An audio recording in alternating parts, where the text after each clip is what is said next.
Good afternoon. This is TDD As If YoU. Everyone in the right place? Yeah. And we'll be going through until the end of the day. Who here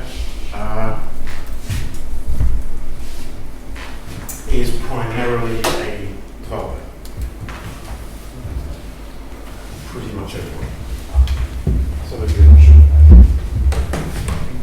And who would say that when they do their development work, they do test-driven development?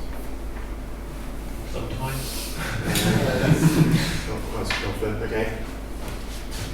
Have any of you been to a TDD As If You Meant It workshop before? No? Okay. Some people use this exercise in dojos and criminals and that sort of thing. Okay, so someone who thinks that they do TDD, explain how TDD works. What is the process? I'll go for it, make it all myself.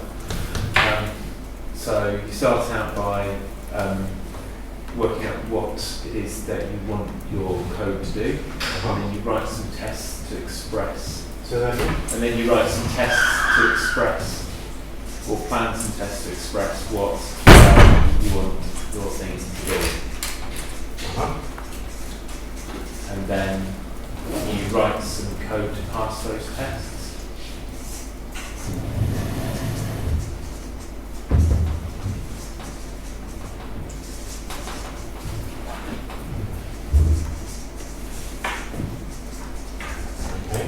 And then you refactor as necessary to make it better quality code.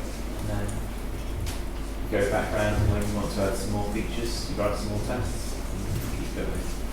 Okay. Who agrees with that description of the TDD process?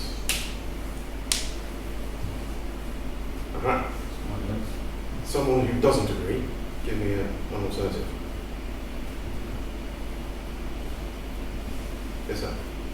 So you probably start with a description of the problem, not really looking at the test that you're going to write, and then from that determine what's the minimum test you should write. Okay. So not some tests, but a minimum test. Okay, and then what? It should be a failing test. Minimum failing test. And then what? I wouldn't say it's a failing test necessarily. Sometimes you write a test and you find out that your functionality already exists, it's just not being wired together. Could be. But we would have the intention of it failing. Yes. Yeah? Yeah. We might be surprised and then pass it, but we have the intention of that. So we write a minimum failing test, singular, 1, and then what? The minimum amount of code. Yes. Right. Or least.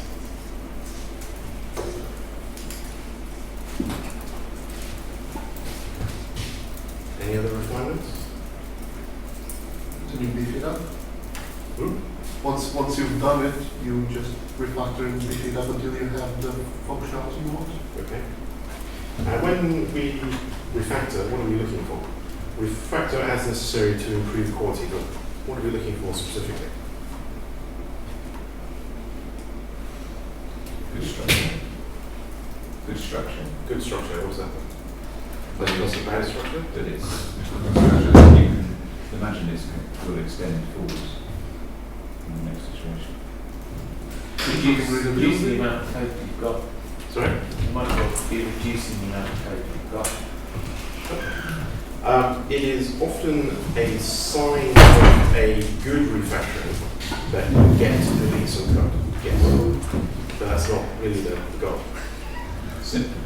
Simple code, as opposed to more complex code? Yeah. What does that mean? Well, there's also measurements of complexity. Oh, and just. You're an academic, aren't you? I remember. So you write a simple code to help you build on the next test that you mentioned. Yes. you have a winner. You do the refactoring you need to make it easier to go around the loop next time. That's really what we're aiming for. Simpler, better structured, blah, blah, blah, blah. What we're really looking for is no more difficult to change than it was previously. And the premier thing to look for is duplication.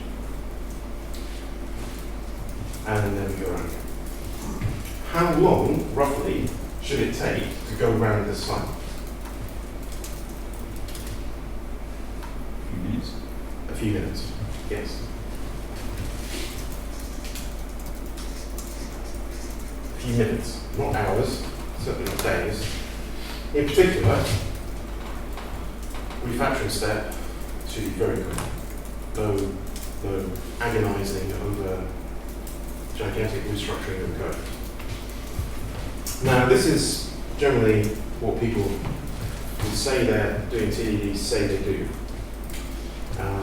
The definition that Beck gives in his book, Test Driven Development, is that you write one failing test, and then you make it pass, and I think he says a little test. You write one little test, and you see it fail, and then you write the least code you can to make it pass, and then you refactor, primarily to remove duplication. And you go around that cycle many, many, many times. What I tend to see in practice is, and some of you alluded to this earlier on, what I tend to see in practice is a lot of thinking goes on. Think. Mighty internal disputations go on in the developer's mind, and they think up a solution that they think they want, and then they write a bunch of tests that say that their solution exists.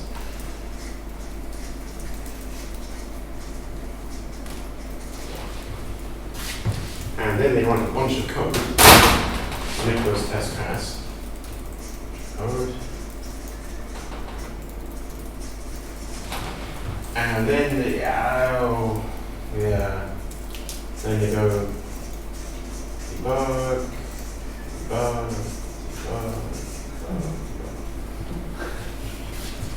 Until they run out of time, and then they write a to-do.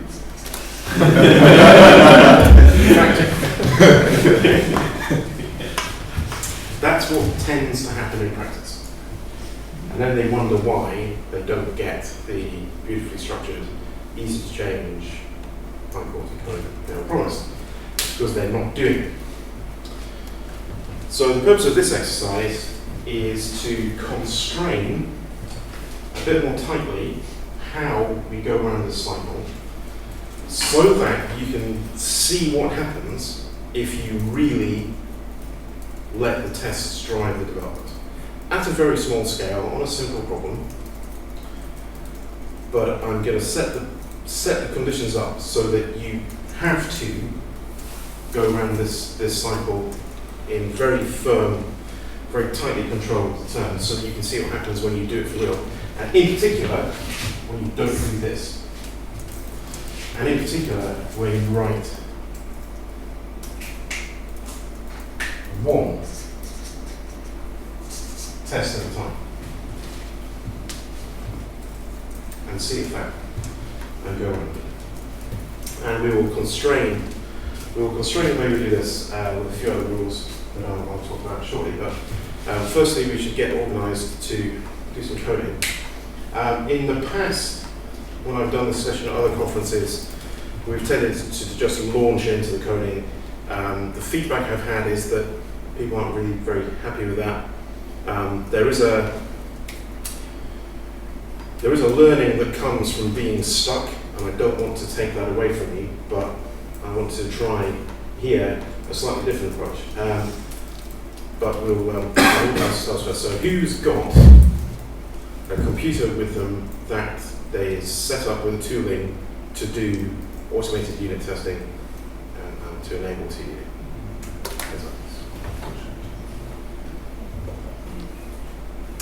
It's going to be a short session. Who's It depends on what tools you. don't care. Okay. got R spec in one answer. You got what? R spec. Okay. As long as you can write an automated unit test, Yeah. add it to a suite of tests and run them, and go around the cycle, then we're good to go. So he's in a position to do that. At the beginning of the session, I asked who was a developer and who did TDD. You all put your hands up, but nobody's equipped to do TDD. Yeah, it's on my development machine.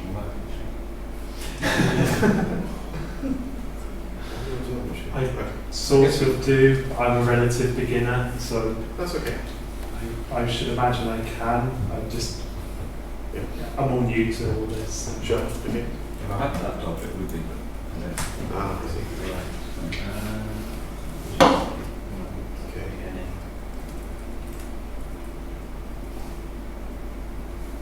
Right.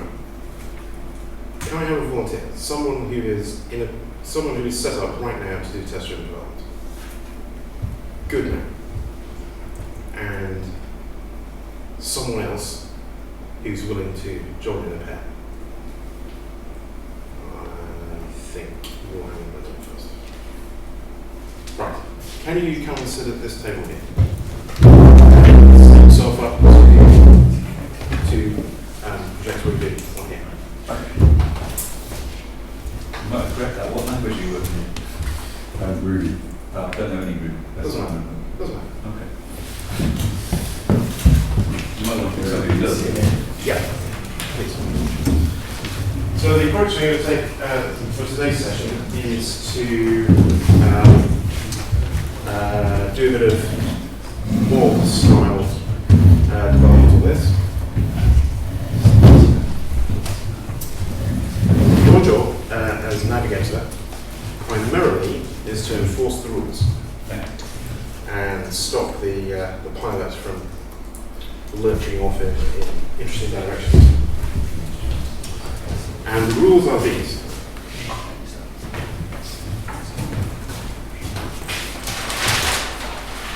We will distinguish test code from production code. So there are the tests and there's anything else. And the first rule is only write production code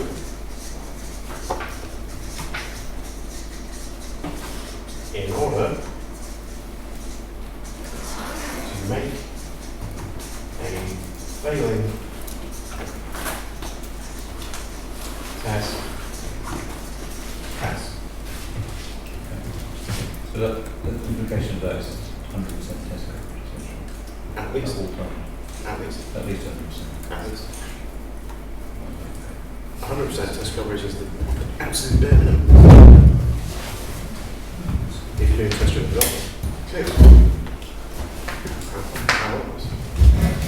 Only write production code in order to make a failing test pass. Second rule is to only, so you're doing Ruby, so we'll talk about methods. Yeah.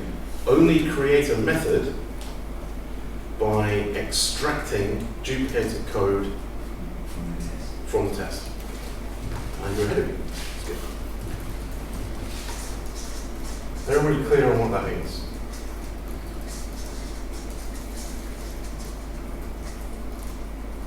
Everybody clear on what that means? Yeah. Only create methods, I'll say, by extraction. And the third rule is to only create classes as targets for move method.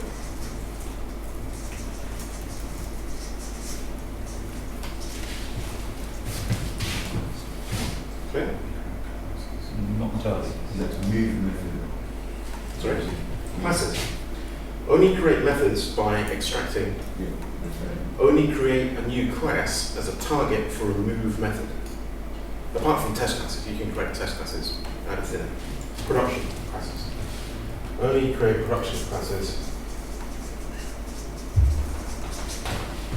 as a target for a move method. So you're saying the method has to exist somewhere else in the just moving it into this class. Yes.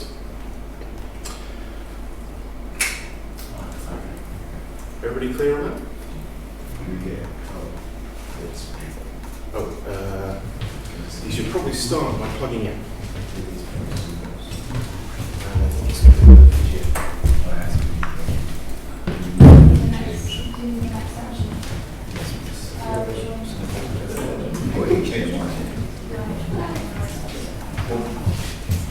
Next to my table.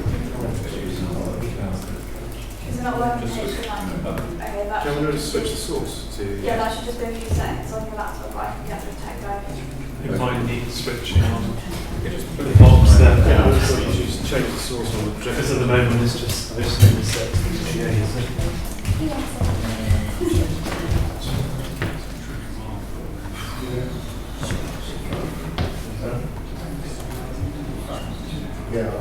As to where you change it.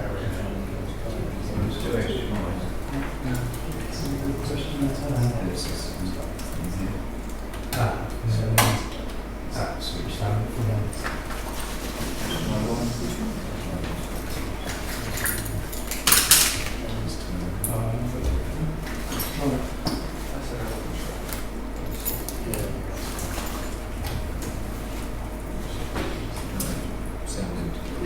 What a time to be alive. Time to be alive.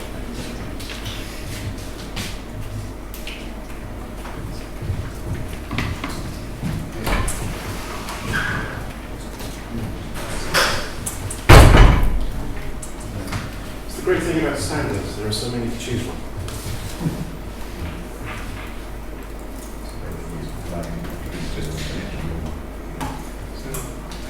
Alright, while we overcome the problems with cutting edge technology, the problem that we will address, and by we I mean you, using this process, is to write, as it were, a game engine for Tic-Tac-Toe, lots of process. And the job of this game engine will be to be presented somehow with a game. We'll have to figure out how best to do that. And ask the question,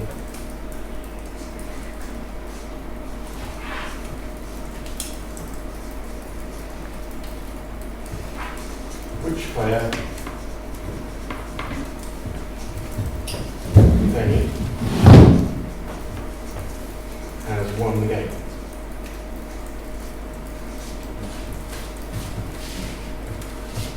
You don't need any sort of user interface or anything clever like that.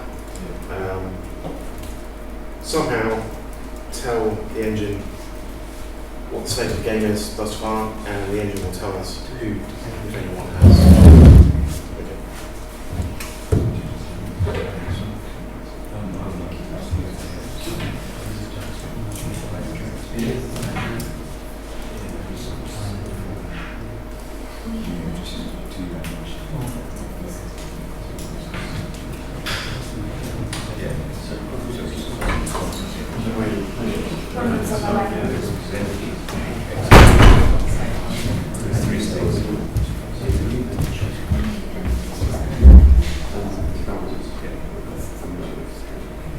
No thinking. We're just thinking about the format. Oh, that's it. No. Can you break the solution? No thinking. Cut that right out. Okay. So the first thing we've got a test then. Yeah. It's still complex. Sorry? It's still complex. No, is it? Why don't you start with select mode or make mode? Yeah, no thinking. So you have to think about. So we should be saying for this array, first column. return true or false. Or it is selected cross or zero?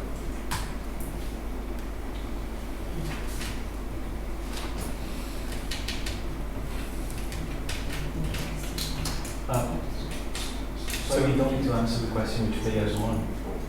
Yes, if anyone. Which player, if any, has won the game?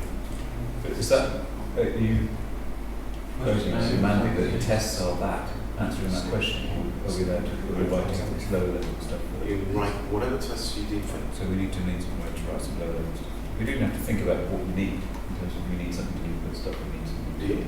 But So whatever is the first thing to come into your mind. okay.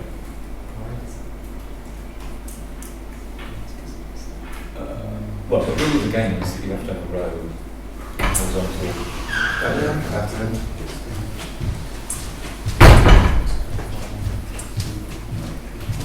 Has anyone got a spare sample?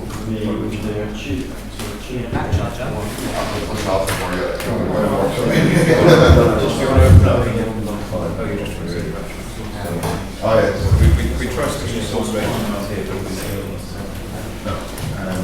We all should.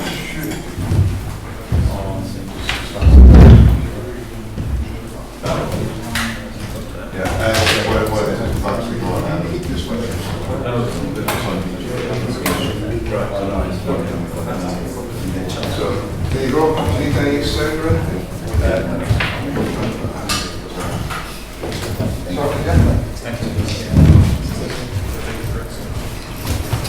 Okay.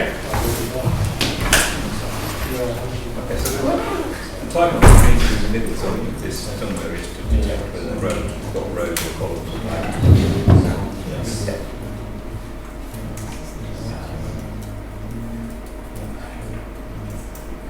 Sorry, just to be clear, this first step, what are we trying to solve? Do we know it yet? I know we're trying to get a game, tic-tac-toe. Have we got started? Or are we trying to decide to start?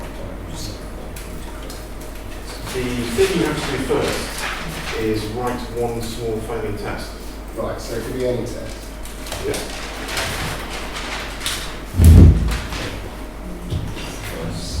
So if we're starting on the most basic of levels, and this process should be like 2 or 3 minutes per cycle, we just saying if player 1 equals 1, and we run the test. And then just expect the results to continue playing player 1 We don't know if I'm thinking of simplifying it on a single dimensional level. I'm not sure I've tested on even thinking about what kind of board. How is it next represented?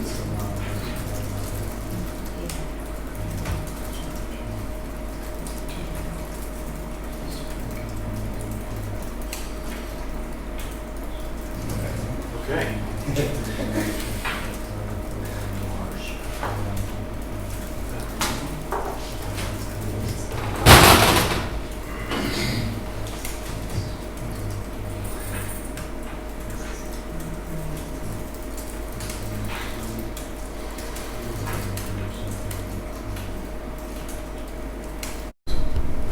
So perhaps we should refactor to eliminate that duplication.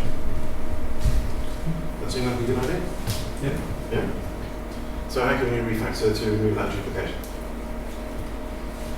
Create a shape. make a method. I don't know. Why not just define a constant? Make the method as one.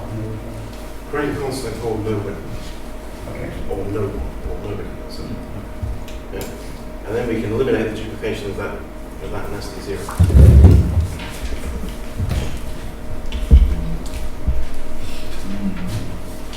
We do it outside the test class.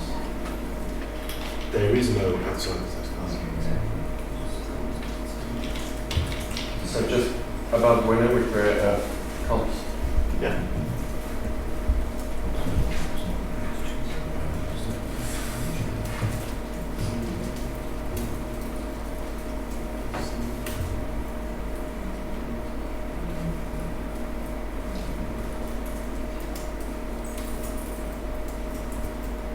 Okay.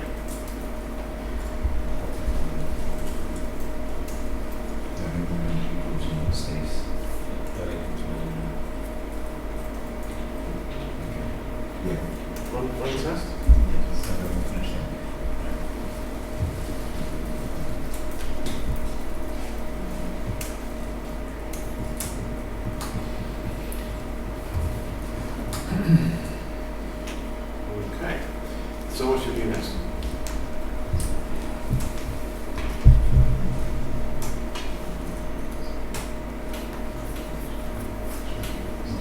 know there's other states, so we could add in the other states in the next test. So, At the end of the game, there should be a winner. okay. And how will we know what the end of the game is? How will we write that in the test? All moves and kicking. Mm-hmm. Or a three in a row and foul. Yeah. The game would There's have only been started. two ways a game can end. First, either somebody wins, or a skill. Or there's actually cases where you know it's So that doesn't always have to be what it is. It's really the whole case. Game has winner. Yeah. But we want to go around the cycle, we want to go around that TDD loop in a couple of minutes. And you're talking about the whole game. Really? So now we have the interesting case to think about, where there are 5 moves. So we've done 0, 1, 2, 3, 4.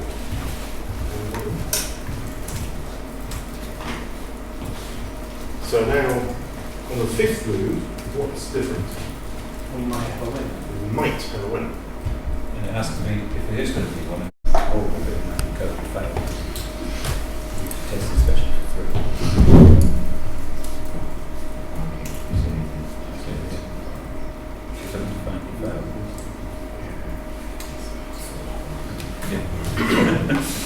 Okay, so right, we have to take the test.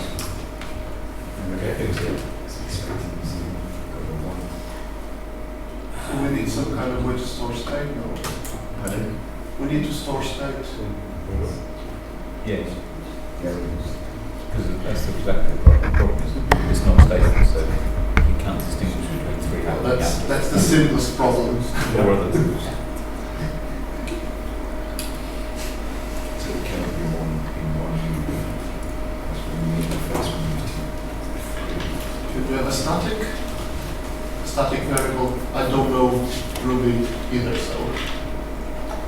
So yeah, that's the constant. We could just count move it. Well, I don't know how Yeah. the methods work in Ruby, so I'm But I mean, static variable in that. what you want to do is just count the moves, right? Yeah. That's the simple state.